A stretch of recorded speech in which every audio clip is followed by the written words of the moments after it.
Okay, we're going to look at inverse properties next, involving trig functions and their inverses. So we're going to take a look at composition of uh, trig functions and inverse trig functions. So there are three sets of inverse properties that we're going to look at.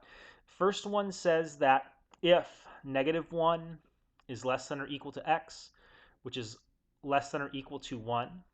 Okay, so those are going to be the range values or the outputs for sine. And -pi/2 is less than or equal to y, which is less than or equal to pi/2. So we know that those are going to be the outputs for inverse sine. Then we can say that the sine of the inverse sine of x is equal to x, and the inverse sine of the sine of y is equal to y. We can make a similar argument for cosine and inverse cosine. So if -1 is less than or equal to x, which is less than or equal to 1, so those are the range values of cosine, or the outputs for cosine. And 0 is less than or equal to y, which is less than or equal to pi, which are the outputs for the inverse cosine function. Then the cosine of the inverse cosine of x is equal to x, and the inverse cosine of the cosine of y is equal to y. And then lastly, if x is a real number, so again, those are the outputs for tangent, and -pi/2 is less than y, which is less than pi/2. So those are the outputs for inverse tangent. Then we could say that the tangent of the inverse tangent of x is equal to x, and the inverse tangent of the tangent of y is equal to y. Okay, so with that said, let's go ahead and take a look at some examples. So directions here say, if possible, find the exact value. For number 1, we have the tangent of the inverse tangent of -5. And this one's just very simply utilizing this inverse property here. So since -5 is a real number, the tangent of the inverse tangent of -5 is going to be equal to -5. Okay, for number 2, we have the inverse sine of the sine of 7 pi/6. Okay, so I'm going to show you two different ways to evaluate this composite function. Okay, first way to evaluate this is, like, we can evaluate the composite function piece by piece. So if we want to evaluate the inner function in the composition, the sine of 7 pi/6, given what we learned earlier in the chapter, 7 pi/6, we know that that angle is in quadrant 3. The reference angle is pi/6. So the sine of pi/6 is going to be, if we refer back to, here, I'm going to go ahead and draw the reference triangles here once again. So we have pi/4, the right angle, and pi/4. That's 1, 1, and rad2. And then pi/6, the right angle, and pi/3. That's 1, rad3, and 2. So the sine of pi/6 is going to be opposite over hypotenuse, which is 1/2. We know in quadrant 3, sine is going to be negative, so the sine of 7 pi/6 is going to be -1/2. Okay, so this just turns into an example that we just did. If we want to find the inverse sine of -1/2, that's going to be equal to some angle measure theta. So we want to find the sine of angle theta such that sine is -1/2. We know our reference angle is pi/6. Since the ratio is negative, that tells us that our angle is in quadrant 4. So the angle in quadrant 4 with reference angle pi/6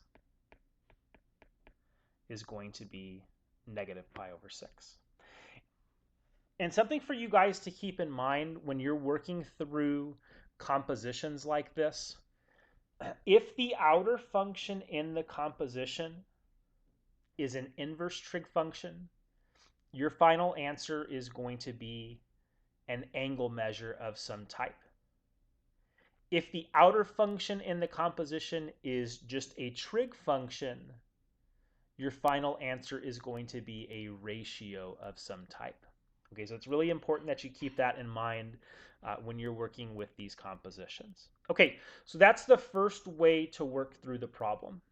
Okay, I am not going to work through subsequent problems in this manner unless I absolutely have to, and there will be some examples later on that we'll look at where we have to do this. What I'm going to do instead is I'm going to utilize the inverse properties that we listed up above, because I think it's a more interesting approach when working through these. Okay, so let's go ahead and zoom out so we can take a look at those inverse properties. So for problem 2, we have the inverse sine of the sine of 7 pi over 6. Okay, so for me to be able to take the inverse sine of the sine of 7 pi over 6, that's like here, the inverse sine of the sine of y is equal to y. For me to be able to cancel inverse sine with sine, my angle measure has to be an angle between negative pi over 2 and pi over 2.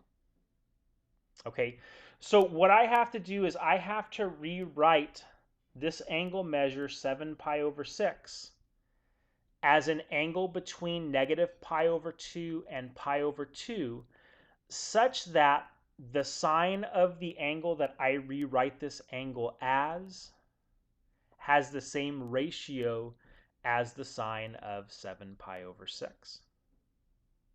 Okay, so here's how I'm going to do that. Again, we know that 7 pi over 6 is an angle in quadrant 3, and we know sine in quadrant 3 is going to be negative. Okay, so I want to rewrite this angle, going back to what we wrote up above. Negative ratios are going to correspond to angles that lie in quadrant 4. So I have to rewrite the angle here that I have, 7 pi over 6, as an angle in quadrant 4 that has the same ratio as the sine of 7 pi over 6. Okay, well, I know the reference angle for 7 pi over 6 is pi over 6. And the fact that the sine of 7 pi over 6 is going to be negative, I want to rewrite the angle as an angle in quadrant 4 that has the same reference angle as that given angle. And the angle in quadrant 4 that has the same reference angle as that given angle is negative pi over 6. So that when I take the inverse sine of the sine of negative pi over 6, because that angle is between negative pi over 2 and pi over 2, that means that inverse sine and sine are going to cancel one another out. And my output there is going to be negative pi over 6, which is the exact same thing we came up with the other way, where we evaluated the inner function first and then evaluated the outer function in the composition. Both methods work. I like the second one better because once you get the hang of how to do it, I think it's a quicker approach for you to use with problems of this type. Okay, let's do the same thing with 3. So with 3, we have the inverse cosine of the cosine of 4 pi over 3. So when we look at the inverse properties, the only way that I can cancel inverse cosine with cosine is if my angle has a measure between 0 and pi, which is not the case with 4 pi over 3. Okay, so let's think about this really quick. 4 pi over 3, that is an angle in quadrant 3. What do we know about cosine in quadrant 3? We know cosine in quadrant 3 is negative. What is the reference angle for 4 pi over 3? The reference angle for 4 pi over 3 is pi over 3. So when we look at the diagram for inverse cosine, if the ratio is negative, we have to write our angle as an angle in quadrant 2. Okay, so if we think about the angle in quadrant 2 that has a reference angle of pi over 3, the angle in quadrant 2 with reference angle pi over 3 is pi minus pi over 3, which is 2 pi over 3. And now that my given angle is an angle between 0 and pi, I can cancel inverse cosine with cosine. So that's going to make that composition equal to 2 pi over 3. And like we said, if the outer function in the composition is an inverse function, that means that the final answer is going to be an angle measure of some kind. Okay, number 4. We have the cosine of the inverse cosine of pi. So for me to be able to cancel cosine with inverse cosine, the ratio here for x has to be between -1 and 1. Well, let's think about the inner function in this composition. If we want to find the inverse cosine of pi, that's equal to some angle measure, which means we want to find the angle such that the cosine of angle theta is equal to pi. When can cosine equal pi?